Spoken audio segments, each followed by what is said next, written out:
Hi guys, welcome to McKola TV. I'm Adam, so I'm back from Bournemouth and most of the teams have played their first game in the Premier League. If you haven't seen it by now, check out my review of Manchester United's game with Bournemouth. I will talk about it a little bit as we go through this video, but this is the Premier League roundup for game week 1. Chelsea against West Ham takes place on Monday.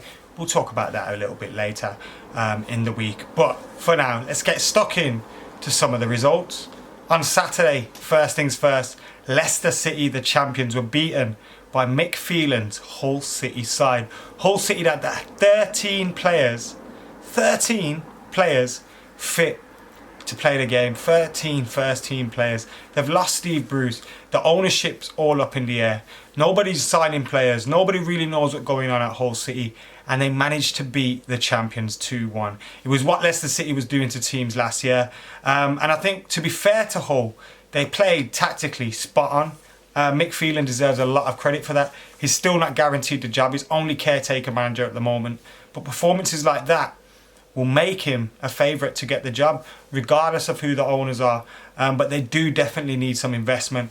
They need that ownership to be sorted out immediately as well, really, because a team that's just been promoted to the Premier League coming up, you'd think, yeah, there's confidence, there's positivity around the club, but there just isn't at the moment from Hull City, despite that result yesterday.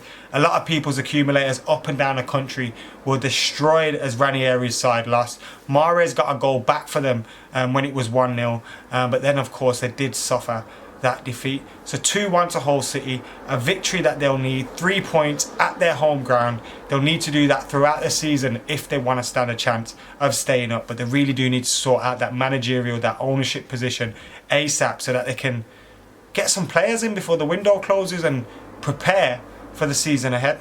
The other televised game yesterday was, of course, Manchester City's opener against Sunderland. David Moyes against Pep Guardiola. It was a clash of two completely different footballing philosophies.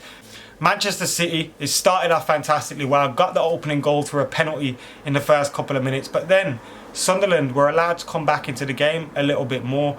They got the equaliser in the second half after Adnan Januzaj, who had been substituted on late.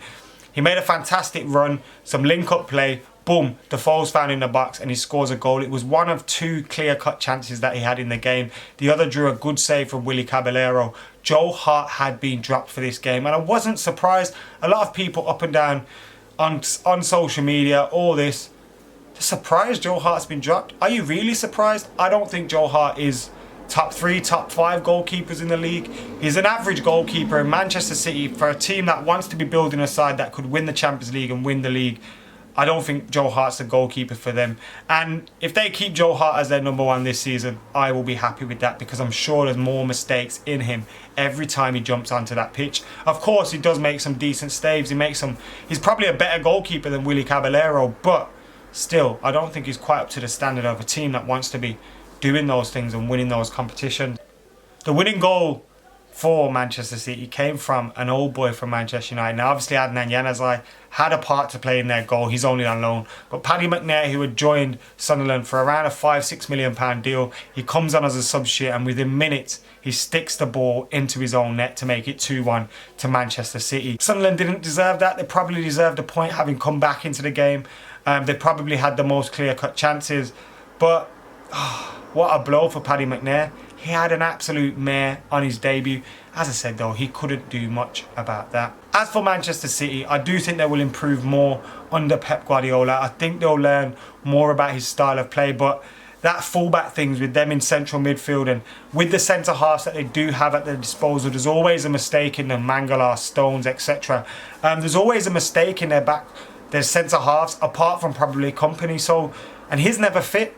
So you can sense that there will be goals to get against Manchester City, and some of their players playing this kind of football, I'm not sure if they're the best suited to it, but in the final third, if they get it right, they can be a force to be reckoned with, and I think they'll definitely be up there challenging for the title. A few people compared Pep Guardiola's style of play to that of Louis van Gaal's, but he gives so much more freedom to their forwards that I think eventually they will come good. They just need to sort it out defensively. Who's looking after their defence? Who's sitting in front of their defence? Because I think they need to get that right, because I don't think they've got the centre halves at this moment. Yes, Stones may be amazing eventually, McKola may be amazing eventually, Otamendi obviously has potential, company if he's fit, but I think they can be got out there, so they need to sort that out before they can obviously build on it, but they'll be a threat to be reckoned with. There were also 3 draws in yesterday's games as well.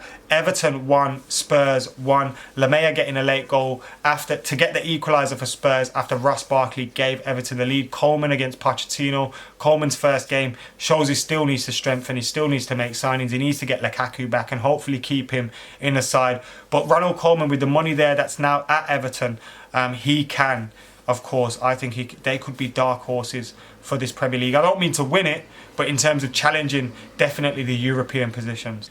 As for Spurs, I think they need to get some more players in, especially because the teams around them have all improved. I think Janssen's a decent signing, Wanyama's an excellent signing, but I still think they need a little bit more.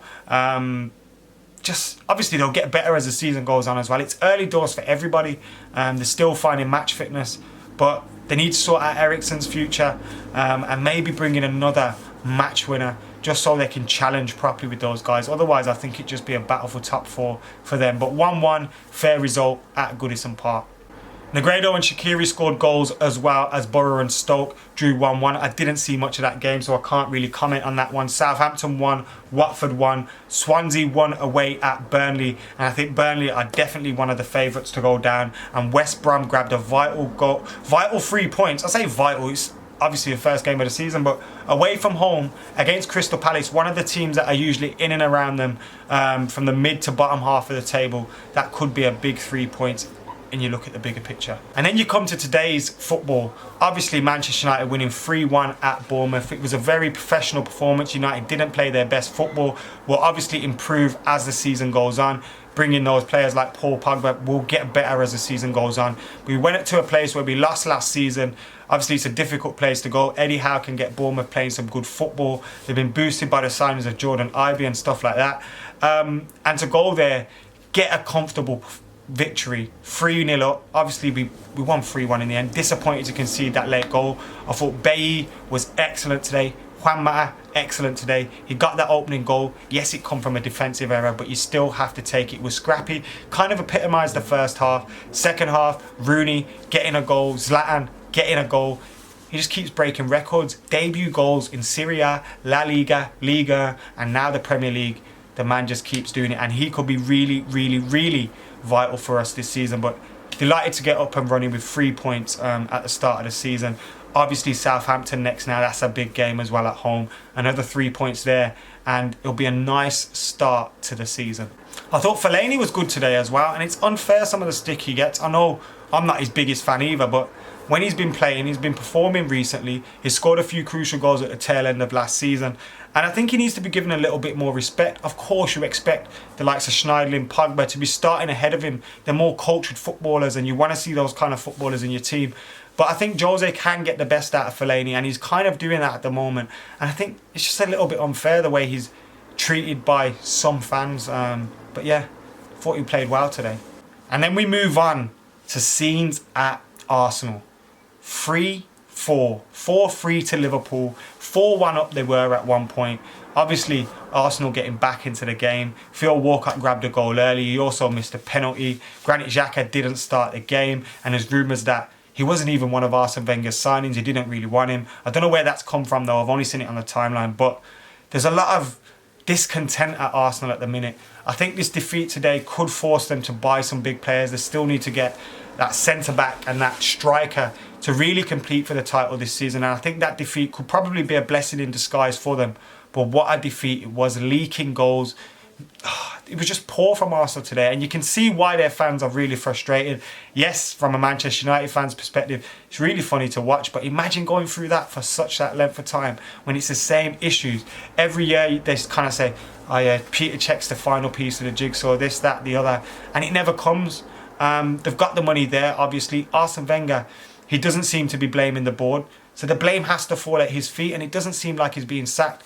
absolute craziness down there at Arsenal. But I do think that defeat there for them today could be a blessing in disguise, but it is nice to watch, and I'm sure it's all gone Wenger out again. As for Liverpool, could they be dark horses for the Premier League title, top 4, top 2 battle this season?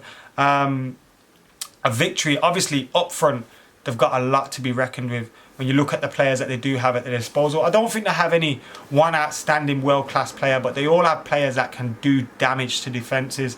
Defensively, as seen by the goals they've conceded today, they can be got at, and I think that's probably where their downfall will be, mainly against the bigger sides, and even the teams that are battling for it at the bottom. Their defence is very, very poor. Obviously, I do know the Son a goalkeeper, and I think the Son a centre-half as well, but I don't know much about them, so they could be amazing and solve their problems. But Liverpool, in attack, they're looking very, very handy. In defence, not so much. As for Arsenal, need to make a few signings before. Both teams need to make a few key signings. Don't know whether they can or not, to really be title challengers, in my opinion. But I think this weekend has shown that Manchester City, Manchester United, I think will be the teams to catch. I know it's early to say. And of course Chelsea as well. I think Antonio Conte could really do a job there. But of course we'll find out how they get on against West Ham tomorrow. Guys, thank you for watching. I haven't even checked out the Fantasy League yet, so I'll give you an update on that next week. But if you've entered already, check that out. And the code's on the screen now if you want to enter. For now though, I'll see you later. Make sure you hit that subscribe button, like, comment and share. Woo! I need a drink. But so happy today. United got 3 points. Professional victory. Wasn't amazing. Zlatan scores. Rooney scores. Mata scores. The 8, 9, 10. Happy days. See you later.